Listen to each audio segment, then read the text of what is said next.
한 달 만에 잠시 들어와서 여러분 뵙고 또 설교하니까 참 반갑고 또 그러면서 감사합니다. 지난 한 달 쉬면서 이런 생각이 좀 들었어요.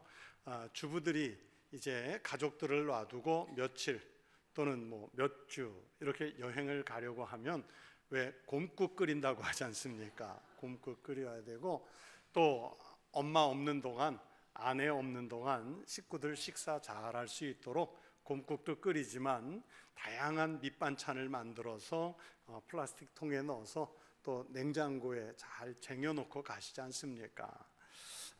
그런데 우리 교회에서도 뭐 이렇게 2주간 뭐 성지순례 또는 성교지 방문 이런 것차 이렇게 나가게 되면 이제 그 여집사님들이 혹은 권사님들이 많이 동반을 하게 되는데 분명히 집에 곰국도 끓여놨고 냉장고에 반찬도 쟁여놓고 왔는데 이 끼때가 되면 이 남편이 또 아이들이 그거 잘 꺼내서 먹고 있을까, 국은 끓여서 먹고 있을까 걱정들을 하는 거예요.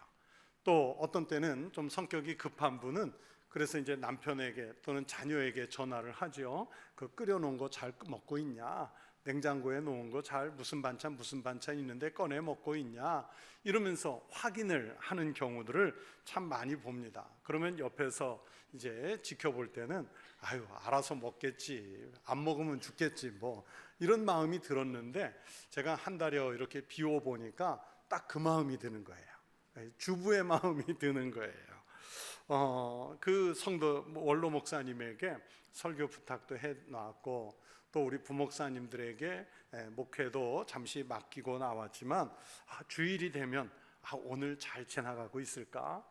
또 무슨 행사가 있으면 그건 잘 했을까?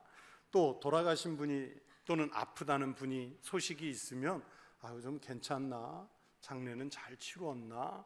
이런 걱정들이 막 오는 거예요. 우리 목사님들이 매일 신방 보고서를 쓰고 또 그러면서 목회 일지를 저에게 보고를 하거든요. 그럼 저녁 시간에 제가 그것을 하나하나 다 넘겨보면서 오늘 어느 분이 아프셨구나, 이 집에는 또 이런 경사가 있으셨구나, 신방 내용 중에 이런 것들이 있었구나, 제가 살펴서 매일 몸은 떠나 있지만 위에서 기도하고 있습니다. 제가 없는 동안에도 평안하고 또 더욱 강건하시기를 축복합니다. 여러분 제가 여러분 성경 읽으라고 늘 독촉을 했는데 이렇게 닥달하는 사람 없으니까 참 편하죠. 그런데 제가 독촉하지 않아도요 여러분 성경 열심히 읽고 계신 거죠? 네, 감사합니다. 정말 힘을 내서 열심히 그리고 금년 끝까지 한독할 마음으로 읽으셔야 합니다. 이제 이번 주부터는 사사기를 읽으실 차례이고요. 그래서 오늘 본문을 사사기에서 찾았고 그러면서 6월달은 나라로는 호국 보훈의 달이고 또 그러면서 우리 한국교회 입장에서는 남북한 통일 또는 북한 선교 주일 등을 가지고 있는 6월달입니다. 그래서 사사기에서 6월에 맞추어서 하나님 말씀을 준비를 했습니다. 여러분 요즘 세계에서 영향력이 가장 큰 정말 넘버원 탑이라고 할 수 있는 사람이 누군지 아십니까? 젠슨 황이라는 사람입니다. 중국계 미국인인데 그 요즘에 그 인공지능 AI 반도체 있지 않습니까? 그 AI 반도체의 세계 시장의 무려 98%를 장악하고 있는 회사가 엔비디아라는 회사인데 이 엔비디아를 창업해서 현재 경영하고 있는 사람이 바로 젠슨 황이라는 인물이에요. 여러분 매일 신문을 펼쳐서 읽으면 또는 뉴스를 듣다 보면 하루에도 몇 번씩 젠슨 황의 이름이 오르내립니다. 아마 하루도 거르지 않고 이 젠슨 황 관련 기사가 나올 정도일 거예요. 이 사람이 지난 주간에 중국의 심기를 건드리는 발언을 했습니다. 세계적인 회의에서 그것도 한 번이 아니라 2-3차례를 했습니다.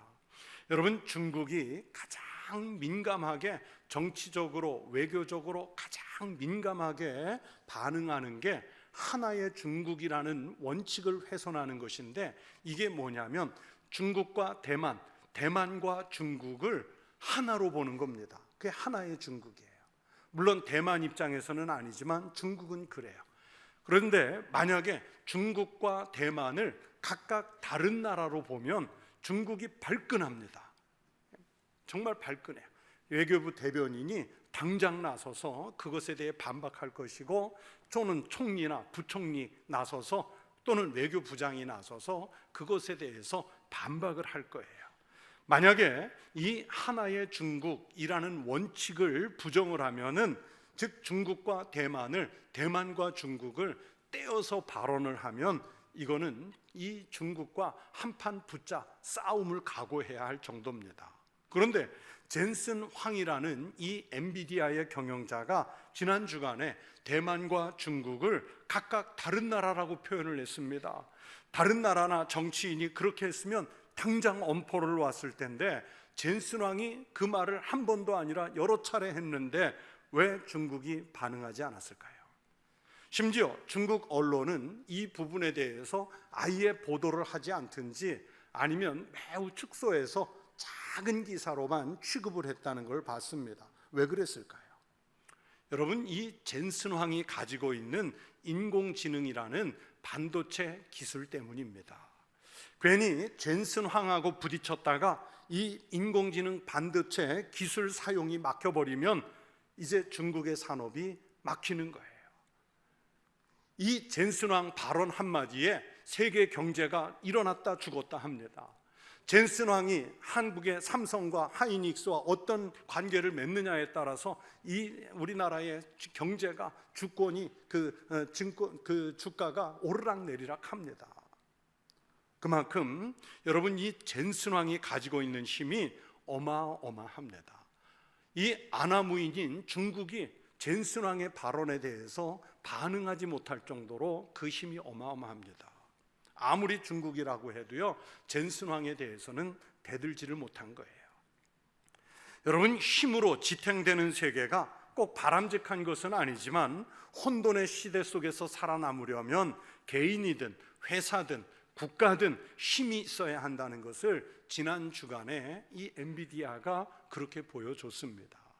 작은 나라 이스라엘이 아랍권의 세계에서 살아남기 위해서 얼마나 많은 몸부림을 치는지 우리가 이 시대에 잘 목격하고 있지 않습니까? 아마 북한도 자기네가 살기 위해서 힘을 가지려고 핵무기를 실험한다, 핵을 소유해야 한다 하는 이런 그 힘자랑 강박관념 때문에 백성들이 어떻게 되든 먹고 살든 죽든 상관없이 저렇게 무력을 자꾸 키우고 있는 그런 무리수를 두고 있는 거예요.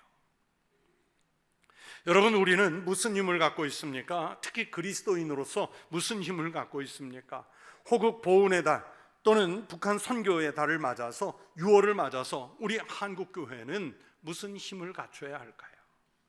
이스라엘이 40년 동안의 광야 생활을 마치고 가나안 땅에 들어온 이후에는 땅을 서로 차지하기 위해서 원주민들과 끊임없이 정복 전쟁을 해야 했습니다. 여호수아서, 구약성경의 여호수아는 바로 그 땅을 정복해가는 과정을 세밀하게 서술한 하나님의 말씀입니다. 각 지파별로 제비를 뽑아서 먼저 땅을 정하고, 그러면 지파들이 연합해서 원주민들과 전쟁을 해서 이기면 제비 뽑은 그 땅을 그 지파에게 나누어 주는 이런 방식이었습니다. 오늘 본문이 담긴 사사기 18장은 아직도 땅 정복이 다 끝나지 않아서 곳곳에서 여전히 전쟁이 계속되고 있는 상황을 기록하고 있습니다. 그 중에서도 단이라는 지파가 자기들의 정착지를 찾아가는 과정을 설명한 말씀이 오늘 본문이 포함된 사사기 18장이에요.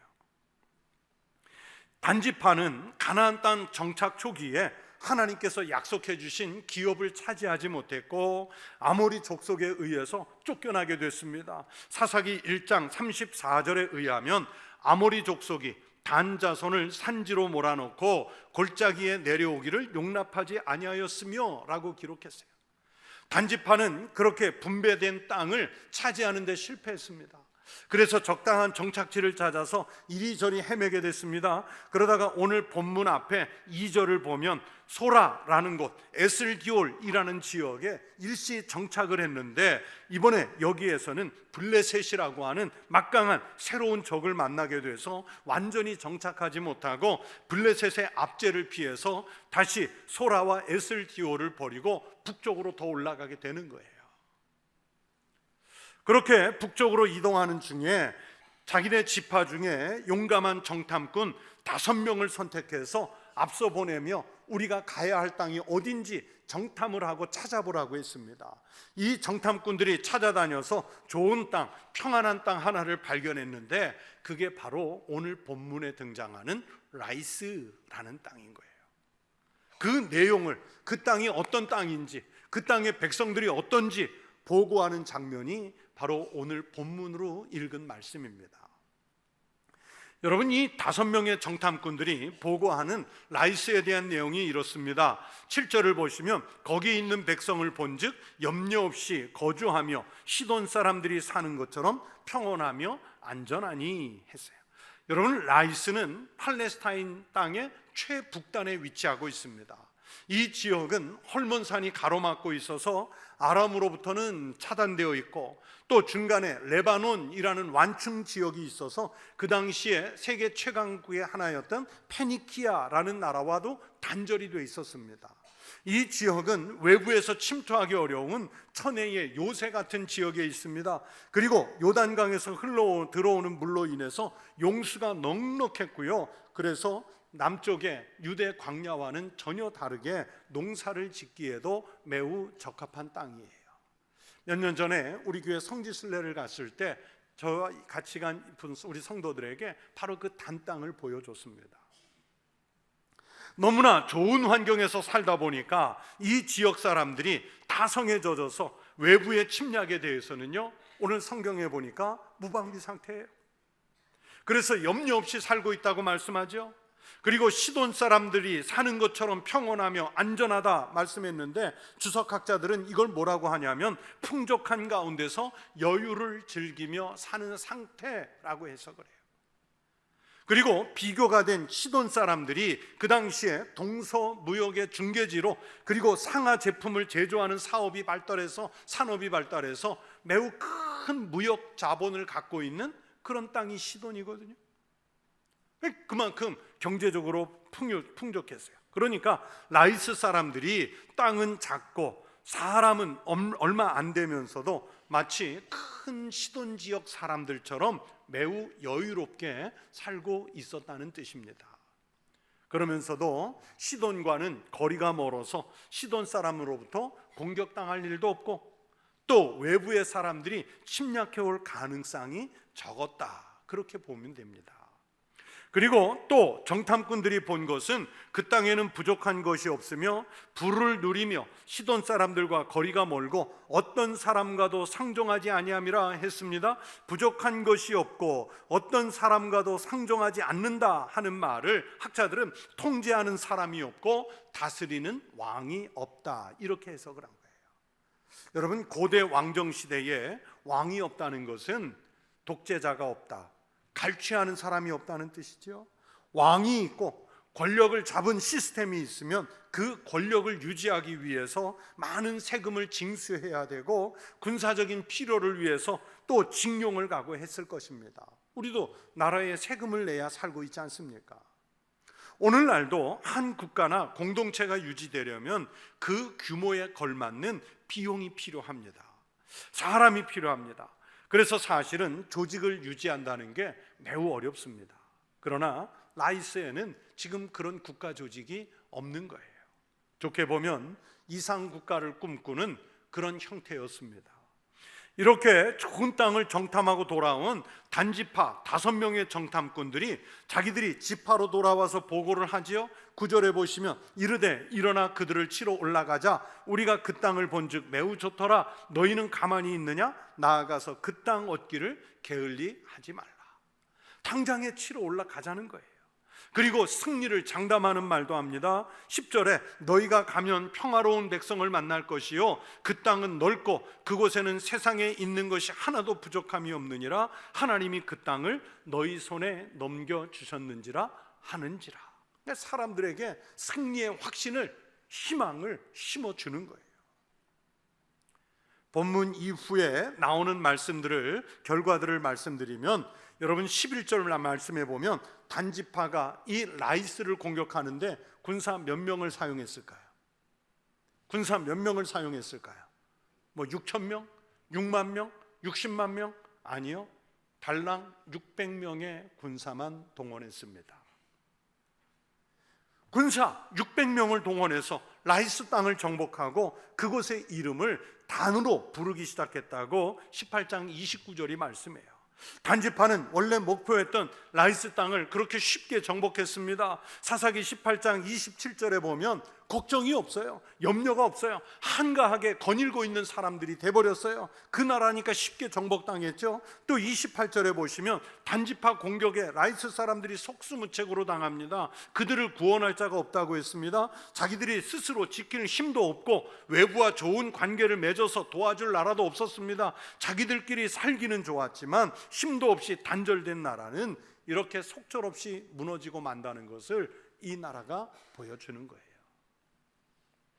외부와 격리되고 차단된 것이 좋은 조건이기도 했지만 이렇게 위기를 만났을 때 외부의 도움을 받을 수 없는 악조건이 되기도 했습니다. 여러분, 우리가 똑같은 하나의 현상을 보면서 거기에 일장일단이 있다라는 말을 하는데 이게 무슨 뜻입니까? 똑같은 조건이라도 장점이 단점이 될 수도 있고 단점이 장점도 될 수가 있는데, 라이스가 너무 좋은 땅이기는 했는데 이 장점이 오히려 백성들의 마음을 무너뜨려서 600명의 군사에 그냥 무너지는 단점이 되고 말았습니다. 오늘 성경에 나오는 라이스는 그렇게 유토피아 같은 세상, 무릉도원과 가까운 같은 세상에 가까웠다고 할 수 있습니다. 그런데 그 좋은 세상을 누리기 위해서는 갖춰야 할 힘이 없었다는 게 문제예요. 힘뿐만 아니라 자기들 공동체를 위해서 해줘야 할 희생, 봉사, 섬김, 이런 게 서로 없었기 때문에 정말 힘이 없어서 망하고 만 거예요. 반면에 이 라이스를 공격하는 이스라엘은 하나님이 주신 기업을 차지하기 위해서 신앙의 힘을 키웠죠. 하나님이 그 땅을 너희 손에 넘겨주셨느니라, 그렇게 하나님 말씀에 신앙의 의지에 전진했습니다. 그리고 하나님께 부름받은 사람들이 협력하고 희생하고 하나님의 명령을 따라서 전쟁에 나갔을 때 그 결과로 가나안 땅을 얻게 됐고 단지파는 라이스 땅을 얻게 됐습니다. 여러분, 라이스는 참 좋은 곳이었어요. 단순하게 먹고 사는 데는 정말 좋은 땅이었습니다. 그러나 그 좋은 조건을 파고드는, 노리는 사람들이 있다는 것을 간과한 거예요. 언젠가는 침략을 당할지도 모른다는 것에 대해서 이 사람들은 전혀 대비를 하지 않았습니다. 권력으로 괴롭힌 사람이 없다는 것에만 만족하고 살았습니다. 아무 사람과도 상종하지 않고 그냥 끼리끼리, 우리끼리 잘 사는 게 좋다, 그것이 그냥 좋았던 사람들입니다. 그러나 그렇게 살 때는 좋았는데 막상 외부의 공격을 당하게 되니까 그들을 구원할 자가 없는 끔찍한 상황을 맞게 됐습니다. 라이스는 여러분 단지파라는 외부의 공격에 의해서 망한 것이기도 하지만 이 부분의 성경을 읽을 때 저는 늘 생각하는 것은 외부의 공격보다 이미 자기들 내부에서부터 위험성이 만들어지고 있었다. 안일함, 나태함, 게으름, 한적함, 이런 것들이 그들을 멸망시켜가고 있었던 겁니다. 서로 간섭하지 않고 자기 것 자기가 챙기면서 사는 게 편할 수 있습니다. 그러나 그렇게 되면 힘이 없어지는 거예요. 깨어있는 사람이 있을 때, 정신 바짝 차린 사람이 있을 때 그 평안, 안정, 기쁨, 행복이 유지될 수 있는 것입니다. 여러분, 그래서 공동체가 살고 나라가 살려면 깨어있어서 힘을 키우는 능력이 필요해요.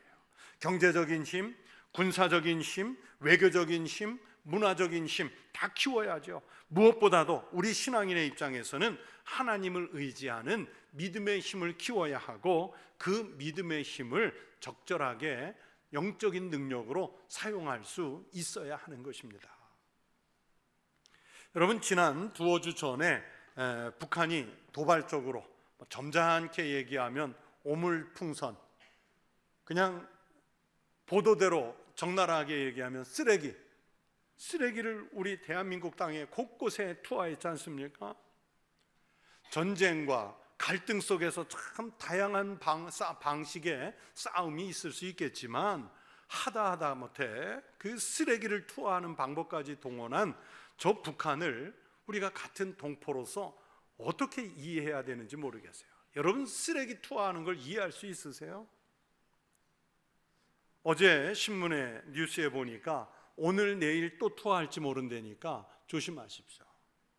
그런데 이렇게 쓰레기를 갖다 버리는 싸움을 한 것은요, 북한이 처음이 아니에요. 20세기 중반 냉전 시대가 극에 달했을 때 독일도 동독과 서독으로 분리가 되어 있었고, 특히 동독 안에 베를린이 있어가지고 섬처럼 베를린이 있어서 그 베를린 한쪽은 동베를린, 한쪽은 자유주의 서베를린이었지 않습니까? 그때 한 번은 동베를린 측이 서베를린을 골탕 먹이려고 도발적으로 밤에 몰래 아주 엄청난 양의 쓰레기를 몰래 서베를린 지역 곳곳에 뿌린 거예요. 며칠 동안 반복을 했습니다. 이 서베를린과 서독 정부는 어떻게 대응할까 고심 끝에 동베를린이 두 손 들게 만드는 아주 기발한 전략을 짰습니다. 우리도 참고해 볼 필요가 있어요. 동베를린 곳곳에 이들도 쓰레기 대신 뭔가를 갖다 뿌려야 됐는데 뭘 뿌렸을까요? 쓰레기 말고 뭘 갖다가 대갚아 줬을까요? 애기들 분유, 애기들 귀저귀, 여성들 위생용품, 생활에 필요한 다양한 제품들, 저장이 가능한 음식들. 동독은 가난하니까 부자인 서독이 오히려 그렇게 한 거예요. 결과가 어땠을까요? 자기네는 쓰레기를 뿌렸는데 서독은 도대체 얼마나 잘 살기에, 서베를린은 얼마나 잘 살기에 이렇게 엄청난 양의 생필품을 매일 저녁 갖다 뿌릴 수 있을까? 그러면서 오히려 동베를린 사람들에게 서베를린에 대한, 서독에 대한 동경심을 심어주는, 한마디로 심리전에서 압도를 했습니다. 그 당시에 이렇게 서베를린의 이 사건은 승리로 끝나고 말았습니다. 그만큼 서독과 서베를린이 힘이 있었다는 거예요.